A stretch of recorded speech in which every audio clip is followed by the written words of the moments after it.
રોજ વરસાદ પડું થાય છે પણ વરસાદ પડતો નથી, અને એના લીધે રોજ ભજીયા બનાવ થાય છે પણ બનાવાતા નથી. તો ભજીયા ખાવાની મજા વરસાદ પડે ત્યારે બહુ મજા આવતી હોય છે, પણ એના પહેલાં જ્યારે આપણને એવો જે વિચાર આવે છે ને કે ભજીયા ખાવા છે, એના લીધે રોકાવાતું પણ નથી. તો આજે મેં એક નવો આઈડિયા કર્યો. મેં તમારી સાથે શેકેલા ભજીયાની રેસીપી શેર કરવાનો વિચાર કર્યો કે તળેલા ભજીયા તો વરસાદ પડશે ત્યારે જ બનાવીશ, પણ એના પહેલાં મારે એવું કંઈ ખાવું છે કે જે તળેલું નથી પણ ભજીયાનો સ્વાદ આપી શકે છે. તો એવી રેસીપી કેવી હોય? તો ચલો તમારી સાથે શેર કરું કે શેકેલા ભજીયા કેવી રીતે બને. તમને ખૂબ ગમશે, અને મને લાગે છે કે કાયમ તમે લોકો તમારા રેસિપીઝમાં આને ઉમેરી દેશો કે શેકેલા ભજીયાની પણ એક રેસીપી બની શકે છે. આપણી સુપર સહેલિયા વેબસાઇટ ઉપર ઘણી બધી બહેનોએ બહુ જ ઉત્સાહથી રેસીપી લખી છે. તેની લિંક પણ હું તમને શેર કરું છું કે તમે એ બધી લખેલી રેસિપીઝ જોવી હોય તો ક્યાંથી જોઈ શકો. તો ડિસ્ક્રિપ્શન બોક્સમાં એની લિંક શેર કરું છું.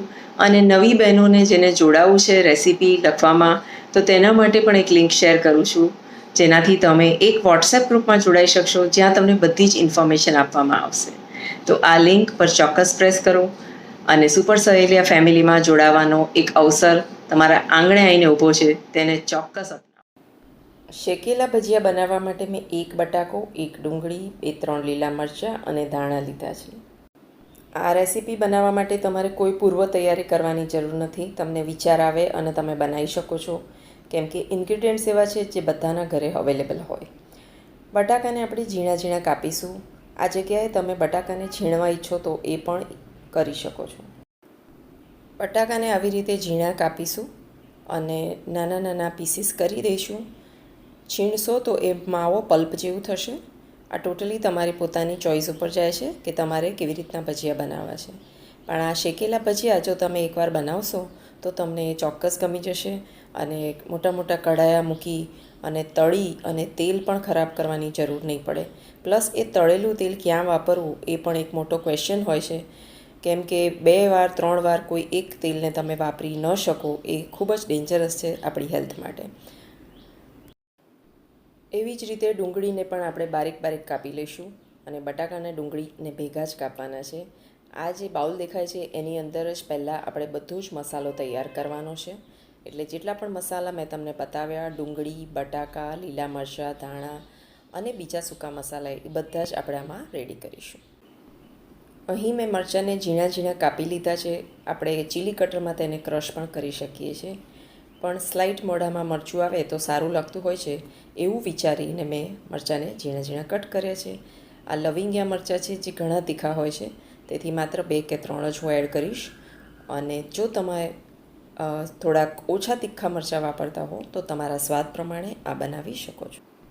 ત્યારબાદ આપણે કોથમીરને પણ ઝીણી ઝીણી કાપી લઈશું. શેકેલા ભજીયા હોવાથી બધી જ વસ્તુ ઝીણી કાપવી ખરેખર જરૂરી છે, એટલે મોટું મોટું કાપશો તો શેકેલા ભજીયામાં બિલકુલ મજા નહીં આવે. હવે આમાં ફક્ત આપણે મીઠું નાખવાનું રહ્યું છે. અહીંયા 1/2 ચમચી મીઠું આપણે એડ કરીશું. થોડું મીઠું આપણે જ્યારે ખીરું બનાવીશું એમાં પણ નાખીશું, એટલે મીઠું નાખવામાં ધ્યાન રાખવું. ડબલ મીઠું પડી જશે તો ભજીયા ખાવાની નહીં મજા આવે. હવે આ બધી વસ્તુને સરસ રીતે હલાવી દઈશું અને સાઈડમાં મૂકી દઈશું. અને ત્યાર પછી આપણે બીજા બાઉલમાં લઈશું બેસનનો લોટ.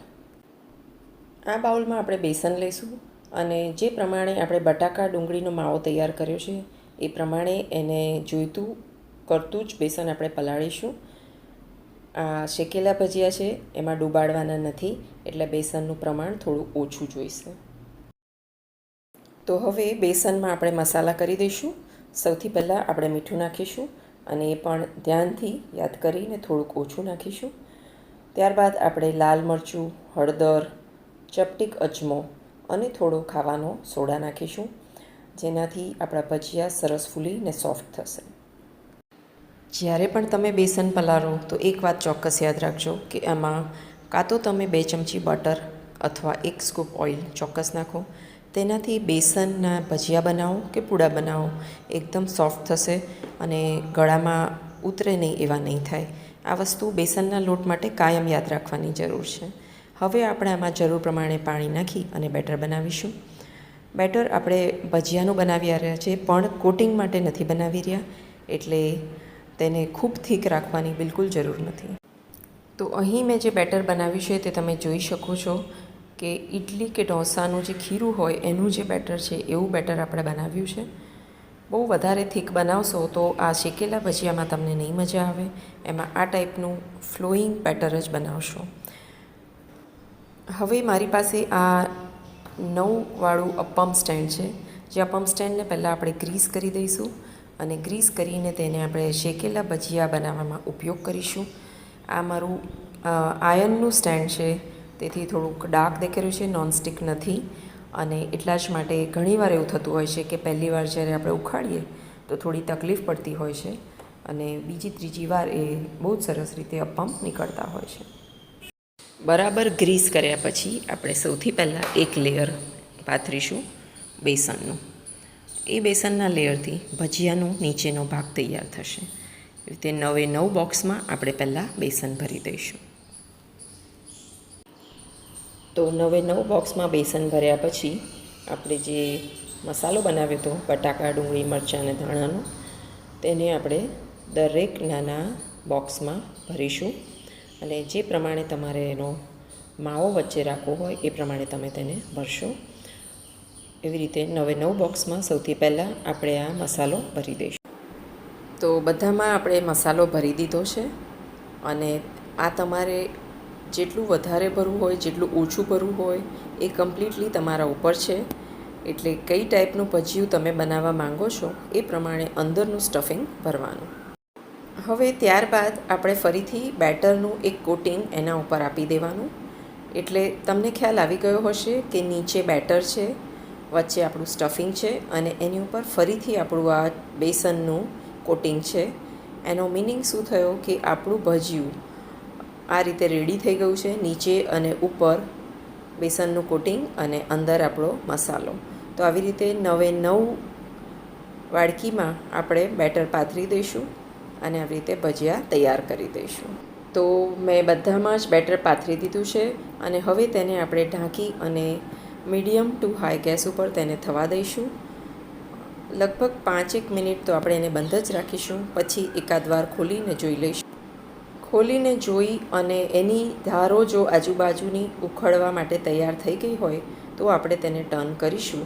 નહીં તો હજુ તેને 2 થી 3 મિનિટ ફરીથી ઢાંકીને રહેવા દઈશું. આવી રીતે બાજુથી ધારો જોવાની કે ધારો છૂટી ગઈ છે કે નહીં, તો જ તેને પલટાવવાનું. હવે આ રીતે જે ભજીયું તૈયાર થઈ ગયું હશે તેને આપણે ટર્ન કરી દઈશું અને બીજી બાજુ પણ તેને બેક થવા દઈશું. જરૂર પડે તો સાઇડ્સમાં થોડું તેલ નાખીશું. ધીરજ રાખીને મેં ધીમેથી બધા જ ભજીયા ટર્ન કરી દીધા છે અને હવે તમે જોઈ રહ્યા છો કે બીજી સાઈડ પણ આપણે ઊંચું કરીને ચેક કરવાનું રહેશે કે ભજીયા તૈયાર થયા છે કે નહીં. આવું જ પણ બીજી બાજુ પણ તૈયાર થશે. તો કોણ કહી શકે કે આ તળેલા ભજીયા નથી? તો જેને પણ એમ થતું હોય કે તળેલું નથી ખાવું કે તળેલું ખાવાનું ડૉક્ટરે ના પાડી છે, તો આવી રીતે બેક્ડ ભજીયા તમે ચોક્કસ બનાવી શકો અને આનો સ્વાદ એક્ઝેક્ટલી તળેલા ભજીયા જેવો છે એની ગેરંટી હું લઉં છું.